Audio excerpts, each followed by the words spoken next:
భూషయ్య అనే చిన్న రైతుకు జ్యోతిష్యంలో ఏమాత్రం నమ్మకం లేదు. అయితే అతడి భార్య పూర్ణమ్మకు మాత్రం జ్యోతిష్యం అంటే వల్లమాలిన అభిమానం. వయస్సు మళ్లిన తన కూతురుకు ఎన్ని ప్రయత్నాలు చేసినా వివాహ ఘడియలు రాకపోవడం పూర్ణమ్మకు మనోవేధగా ఉన్నది. పక్క ఊరిలో ఒక గొప్ప జ్యోతిష్కుడున్నాడని తెలిసి ఆమె భర్తతో ఆ జ్యోతిష్కుడి దగ్గరకు పోయి మన అమ్మాయి వివాహం ఎప్పుడు జరుగుతుందో తెలుసుకుందా అన్నది. భూషయ్యకు ఇది ఇష్టం లేకపోయినా భార్యపోరు భరించవలసి వస్తుందని బయలుదేరాడు.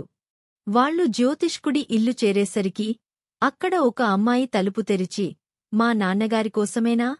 రండి అంటూ ఆహ్వానించింది. భూషయ్య జ్యోతిష్కుడికి నమస్కరించి అయ్యా, మరేమనుకోకండి, తమ కుమార్తెకు పెళ్ళిడు దాటిపోతున్నట్టు కనిపిస్తున్నది.